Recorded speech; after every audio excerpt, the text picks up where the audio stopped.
Hey, welcome to another edition of Renovate podcast. As you guys know, we are in this series called Formed. It's a series on spiritual formation, and the last two episodes we looked at or thought about meditation. We intended to do one, and we've just going to stay with it another episode today. So I thought we'd do something fun today that we've not done.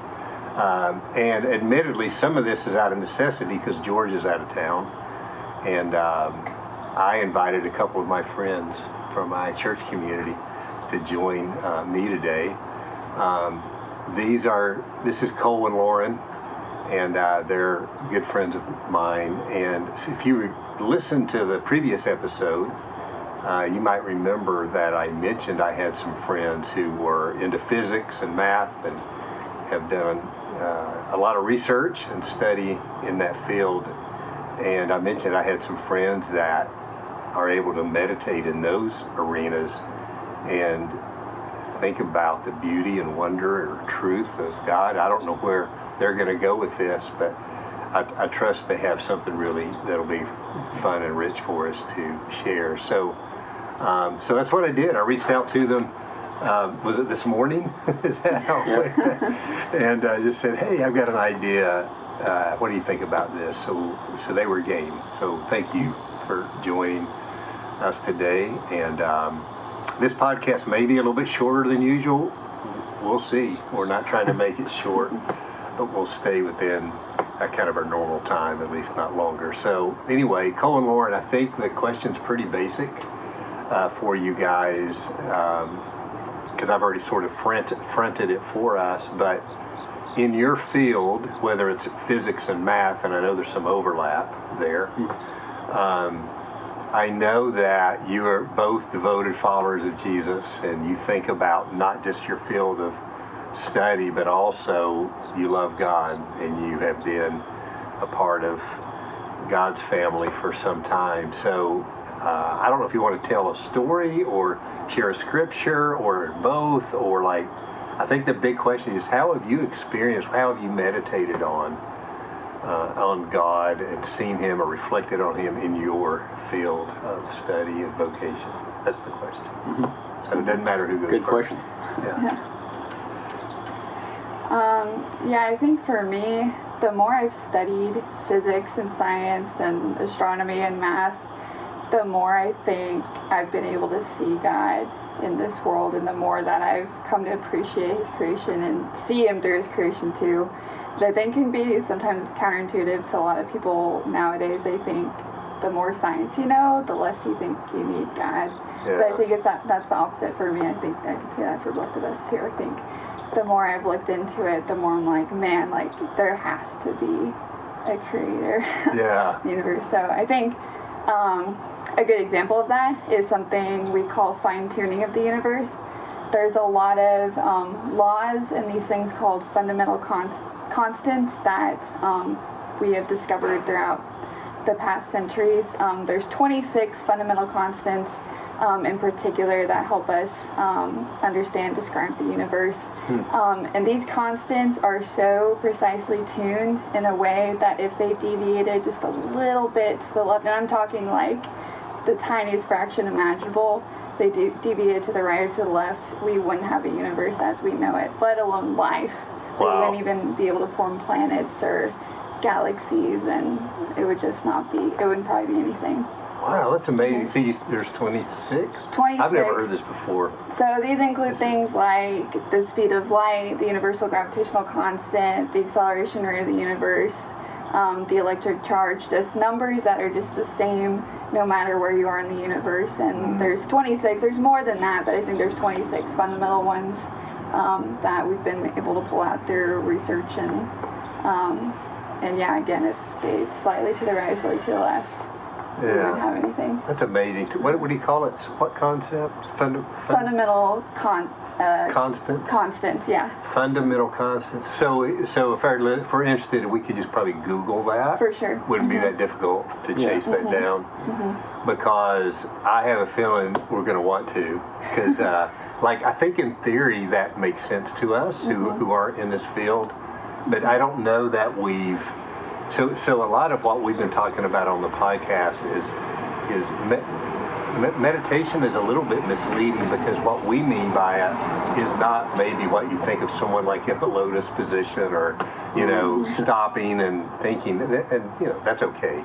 But we've been thinking more like learning to stay with something, to stop and reflect and look more deeply, and not always just be bouncing from one event or task or relationship in our days, but to be able to stop and wonder. And that's amazing, because it gives us some room to explore that for ourselves.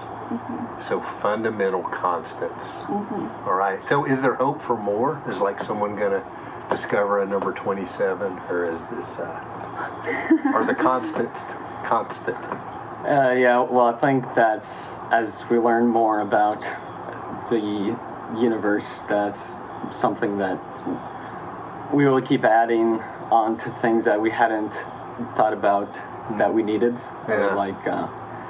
Like one example that I really like is it's something that you would take for granted, but the number of spatial dimensions in the universe that we live in, and the fact that we have 3 spatial dimensions, because the strength of gravity is partly dependent on the number of dimensions that we live in. So for example, gravity it's called the inverse square law. So the gravitational force between 2 objects decreases as the radius squared between them.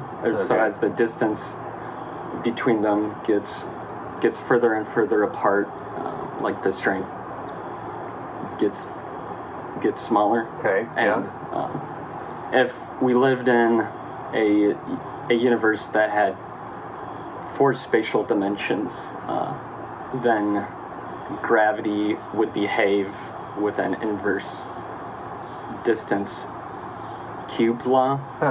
So gravity would decrease. So the gravitational force between 2 objects would decrease at a much faster rate. If we lived in a universe that had more dimensions, and that means that it would be a lot harder for planets to form stable orbits around things. Wow. Because like the force wouldn't be there to hold them in place, or it would be there, but it wouldn't be strong enough. So like things would just kind of go and wander off on their own. And so like that number of 3 dimensions, like it seems like that's what we need for orbits to exist, and anything with more dimensions than that, it would just be really hard. And it also is hard to imagine how you could have a universe with less than 3 dimensions. Because like, how would you have a body if you only had 2 dimensions on a flat surface? Like, that doesn't seem like that would work. Height and width, but no depth. Right? Is that? Are those the 3 dimensions? Yeah. So here's how it goes with me and you, Cole. Like, we have I'll read an article or a book, and I think I'm an expert on this now because I've read something that you probably read pre-kindergarten, but I'll ask you questions, and then I realize pretty quick how vast is your knowledge, and it's just fascinating to me. So a follow-up question, like, if we had that 4th dimension, whatever that might be, does that mean that like the planets and the universe would collide, or does it mean it would like that all be going away from each other, or both, or? Yeah. Well, I'm not even sure if stars would be able to form because you need. Like, I'm not sure if the process of nuclear fusion would be able to ignite in like stars if we lived in a universe that had more dimensions. Wow. But things would look a lot differently. Yeah. Because, yeah, like I said, I'm not even sure if we would like have orbits of. They might just have like chunks of gas just kind of floating around. Wow. And Yeah, it seems little bits of rock. And yeah, it just seems so. On the one hand, both of you, like it feels like things are really fragile, but on the other hand, it feels the opposite to me, because if there was just, I'm kind of just repeating back what I'm understanding. If there was just a slight variation here and there, this couldn't hold together, and it doesn't seem, if you took a designer or a supreme intelligence out of the equation, then it seems like we'd just be cooked, in trouble. There's a lot of numbers that people have tried to place on that, like with all of these factors, what would be the probability that life would exist? And you had an example of that, I think. I read in a book somewhere where, like, even if, like, all of the ingredients for life, so to say, existed on Earth, there's still a 1 in 10 to the 400,000th chance that life would be able to just cook itself into existence. Wow. And they made the analogy that'd be the same probability of a tornado ripping through a scrapyard and being able to piece together a Boeing airplane 474 or 747, whichever one it is, a large airplane together full of gas and ready to fly. It's the same probability. Not gonna happen. No. So I think my last question, it's somewhere along the lines of, it's a little more personal. Like,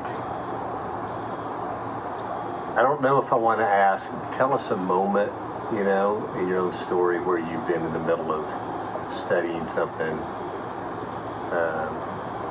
and you've just really experienced worship, in that moment, or maybe I want to give space to ask if that is not quite landing with you, like, what does it look like when you are making that connection in your field of study? Is that the right question? I think so. Yeah, I think for me, I love Psalm 8, and I'm reading from verses 3 and 4 from ESV. When I look at your heavens, the work of your fingers, the moon, the stars which you have set in place, what is man that you are mindful of him, the Son of Man that you care for him. So I think knowing all those things, that there's such fine precision into the creation of the universe, there's all that detail that God put into creation, and yet his main story is inclusive of us. That to him, we matter much more than all the little fine details he's put into just the existence. You know what I'm saying? Yeah, I love that. Yeah, Absolutely. I think that's been impactful for me to be mindful of in the meeting. Yeah. So grateful for God's word, because without that, we may not come to that place. It would be easy to get, if you're really studying something so vast and robust, it would be easy for me to just feel so insignificant. I mean, we can feel that way anyway, but it wouldn't be that hard to get there. Yeah. Anything? Would you add anything to that, Cole? Yeah. Well, one thing I would say that makes the universe feel a lot more personal, I guess, to me, is the idea that not only does the universe seem to be designed for life to exist, but the universe also seems to be designed for us to make discoveries about the universe. So there's a lot of small things that, again, you might take for granted, but one of them, like the atmosphere of the Earth. So not only does the atmosphere have everything that we need for plant life and for animal life to exist, and everything that we need to breathe, but it also is transparent. So at night we can see the night sky, and we can see the stars and the motions of the planets and everything. Wow. Whereas if you lived on a planet like Venus, you wouldn't be able to see the night sky from the ground, just because of all the clouds and the gases that exist in that atmosphere. Yeah. So if you were an astronomer who lived on Venus, you would be at quite a disadvantage, because you can't even see what's outside your own sky. Yeah. And then, there's just like some other things, like the size of the Earth, and that it's not dense, and that the density isn't high enough to prevent us from being able to launch rockets into space, and the fact that the gravitational pull of the Earth is weak enough that we could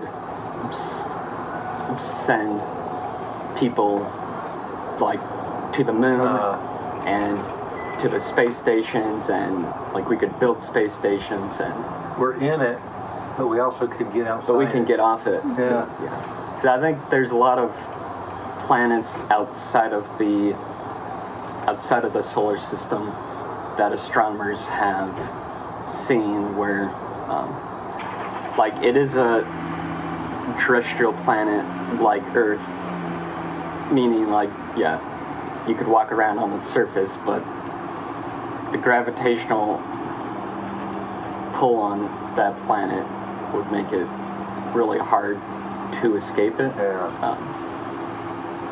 So there's just a lot of crazy things. That's like, it seems like God meant for us to make discoveries and to ask like the big questions about the universe, and he wanted us to look around and be like, well, why am I here, and why am I able to do science and to make discoveries? Yeah, that's really good. You know what it makes me think about is just what we know about being image bearers. You know, he made us in such a way that we're capable of having the curiosity and, to varying degrees, but nonetheless, intellect to discover what you just said. You just said it, you know, to know about our world and learn about ourselves. And it'd be one thing if we were just put in this amazing planet, but we didn't have the capacity to learn or observe. But all that, you guys said so much that you could just take that sentence. I think we could just take that sentence and kind of stop and meditate on it. And so I had a feeling you would deliver on that. So thank you so much. This is really good. And I think this is a really great break from the two old guys, you know, telling old guy jokes. Oh, is that okay if I add something else? Please, take us out, Cole. Well, with the study of light, I think that's brought a lot of new meaning for me to the Bible verse, where I think it's in John, but where Jesus says that he is the light of the world. And I think light is one of those examples where Jesus left a fingerprint, maybe, or he left like a sign to point us to his character, because there's a lot of characteristics of light that remind me of of who Christ is. Wow. And so one of the things, I don't know how far you would want to go down this road, but You know me, I'll travel. like one of the weird things about light is that whatever frame of reference you observe it from, it has the same constant speed. And I was going to try bringing like a baseball analogy here. So if you could remind me who the pitcher and the catcher for the Royals are. Okay, so a pitcher would be Cole Reagan. We'll go with him. Cole Reagan. And a catcher would be Salvador Perez. Okay. So if we have Cole Reagan on the top of a moving train, and he throws a fastball, which I don't know if that would be like 96 miles per hour or Sure, something. yeah, you're in the ballpark. Yeah. No pun intended. He's on top of the train and he's moving with the train, so he would measure the speed of the ball to be that 96 miles per hour. Yeah. But if we have Perez, who's on the ground and he's watching like the train go by him, he would measure the baseball to be traveling at the speed of the train plus the 96 miles per hour. So they don't have like the same measurement for the speed of the baseball in that case. Interesting. But if instead, if Cole has like a flashlight and he shines a flashlight while he's on the top of the moving train, both the catcher and the pitcher, they would both measure the speed of light to be the same constant, like the same number. Wow. And nobody knows why that is, but we observe that, and there's been lots of experiments that have been done. And I guess I should say it's technically the speed of light in a vacuum that is like the same speed, but so that's one weird thing about light. Yeah, it's amazing. And because of that fact, there's this weird thing that happens called time dilation, which is kind of what his special theory of relativity is all about. But the fact that when objects move closer to the speed of light, that seems to be like a speed limit, and the time that those objects experience seems to slow down for them. And so, to the point that if it were possible to be traveling at the speed of light, then time would stop, or you would not experience the passage of time. And so another thing about light is that if you were like a light particle, which you couldn't be, but if you were, then you would not experience the passage of time. Yeah. And so we have those two things. And then like a third thing that kind of blows your mind is that light has this duality, that it exists both as a particle and as a wave. And which that's not unique to light itself, but like that is a property that it has, that we measure it, and in one experiment we're like, oh, that's a particle, and in another experiment we're like, oh, well that's definitely a wave. And that seems like a paradox, because like a particle is a discrete thing, whereas a wave is more of a continuous thing. So it seems like, how can it be like both a discrete and a continuous object? And so it just makes me think of who Christ is, because just how he was fully God, but he was also a man. Nice. And Yeah, that's a nice, like, I love how you went there with that. Yeah. Yeah, keep going. So, yeah. and he's not bound by time, and he always has existed. So, like, I wouldn't, like, he is a constant in a sense that he doesn't change, or like who Christ is something that's not going to change. So I think that was a moment of worship for me when I first kind of put those pieces together. That it, like, I'm not saying that light is God, but that light seems to be something that God created, and he wanted it to point us to him. Yeah. And so he kind of left all of this, That's amazing. like the symbolism there. Yeah. So then when Jesus says that he is the light of the world, I'm like, whoa. Yeah. That's like, You know what I'm really imagining? crazy. I'm imagining him saying that with a twinkle in his eye. And this is you don't get this now, but That's right. that's a reference for later. That's right. Like he's like, Einstein, this is for you, you know. But it's pretty amazing. But I don't know, like, do you know, did that verse, like, when he says that, is there maybe more context? Like, was it just a metaphor, or was there maybe some other biblical context to the... Yeah, it's a good question. I mean, light, you know, does have a rich Old Testament Jewish heritage, whether it's like the temple light, the lights that were in the temple or the tabernacle. There's a rich kind of Jewish heritage there, and obviously creation. You know, that's where it starts. Let there be light. And so I imagine there was those factors could be like backdropping him using that metaphor as light.